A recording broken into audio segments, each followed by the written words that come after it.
Writing में की गई छोटी सी गलती भी हमारे इंप्रेशन को ख़राब कर सकती है। कॉमन एरर्स के बारे में मैंने कुछ वीडियोस बनाना शुरू किए हैं, उस सीरीज़ का एक दूसरा वीडियो है। इस वीडियो में हम जानेंगे कि कब यूज़ किया जाता है ए, कब यूज़ किया जाता है एन और कब यूज़ किया जाता है द। इसको हम कहते हैं आर्टिकल्स। अब सुनने में बहुत आसान है क्योंकि शुरू से जो चीज़ हमें पढ़ाई गई वो ये है कि ये ए ई आई ओ यू हैं वोवल्स, और इनसे पहले हमें इस्तेमाल करना है एन, और जो बाकी बचे बी सी डी वगैरह वगैरह कॉन्सोनेंट्स, उनसे पहले हमें इस्तेमाल करना है ए। तो उस हिसाब से एग हम कहेंगे एन एग, एप्पल हम कहेंगे एन एप्पल, और यूनिफॉर्म में हमें कहना चाहिए उस हिसाब से हमें कहना चाहिए एन यूनिफॉर्म, लेकिन अब ये गलत हो गया। इसलिए अगर किसी ने इसको ऐसे याद किया है कि ए ई आई ओ यू से पहले एन लगाओ और ये रूल है, तो ये रूल नहीं है, गलत है रूल। यूनिफॉर्म के लिए हम कहेंगे अ यूनिफॉर्म। उसकी वजह यह है कि हम असल में लेटर को नहीं बल्कि उसकी साउंड को देखते हैं, और हिंदी बोलने वालों के लिए समझना आसान है कि ये जो आपके स्वर हैं, इन स्वरों से पहले एन आता है। तो जब आप कहते हैं यूनिफॉर्म तो असल में आप कह रहे हैं य यूनिफॉर्म। तो स्वर ऊ का नहीं है, स्वर है य का, तो इसलिए इससे पहले आप कहेंगे अ यूनिफॉर्म। उसी तरह से इधर आइए, अ कप आसान है, लेकिन है आवर।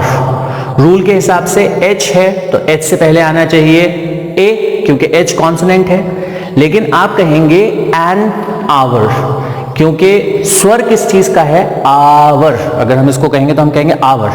तो जिन लोगों को हिंदी आती है उनके लिए बहुत आसान है कि आप उस साउंड को ढूंढिए। जैसे अगर आप कहेंगे फॉर एग्जाम्पल अम्ब्रेला, यू है एन अम्ब्रेला। अब आप कहेंगे कि अभी थोड़ी देर पहले तो कहा ए यूनिफॉर्म, अब कह रहे हैं एन अम्ब्रेला, दोनों केसेस में यू है। तो फिर वही बात आ जाती है कि आप साउंड को देखिए, साउंड इसकी आनी चाहिए। अम्ब्रेला में अ की साउंड आ रही है, अम्ब्रेला, तो आप कहेंगे एन, लेकिन यूनिफॉर्म में साउंड आ रही है यू, य की। उसी तरह से आप अगर कहें I am an MBA, I am an MBA, an MBA, क्योंकि जब आप कहते हैं एम तो साउंड आ रही है ए की, एम MBA। तो इसलिए याद रखिए ए और एन में वॉवल्स का कोई रूल नहीं है बल्कि साउंड का रूल है, वॉवल्स की साउंड आनी चाहिए। अब हम आते हैं द पर कि द का इस्तेमाल कहां पर हो। देखिए द का इस्तेमाल होता है जब हम किसी एक खास या स्पेसिफिक या किसी स्पेशल चीज के बारे में बात कर रहे हो। असल में ये चीज आपने बार बार सुनी है, लेकिन खास क्या है, हर चीज तो आम है दुनिया में। कब आप कहेंगे अ पेन और कब आप कहेंगे द पेन। आप किसी दुकानदार के पास गए, आप क्या कहेंगे, यार एक पेन देना, मुझे एक पेन चाहिए, गिव मी अ पेन। फिर आप कहेंगे अच्छा रुको, तुम्हारे पास वो पेन है जिसके ऐड में शाहरुख खान आता है। तो अब ये हो गया एक खास किस्म का पेन। उससे पहले जब आपने कहा था मुझे पेन दो, तब आपने सोचा था कि 10 रुपए का कोई भी पेन लूंगा और चले जाऊंगा। फिर आपको लगा नहीं, ये वाला पेन जिसके ऐड में कोई फिल्म स्टार आता है वो एक अलग किस्म का अच्छा पेन होगा। तो आपने कहा जरा मुझे वो पेन देना, तो आप कहेंगे do you have the pen the ad of which stars Shahrukh Khan. तो अब ये पेन खास बन गया। आप गए, आपने कहा do you have an ice cream. उसने कहा yes I sell ice cream, okay. Do you have the ice cream that I bought the day before yesterday. तो तुम्हारे पास वो आइसक्रीम है जो मैं परसों खरीद के लेकर के गया था।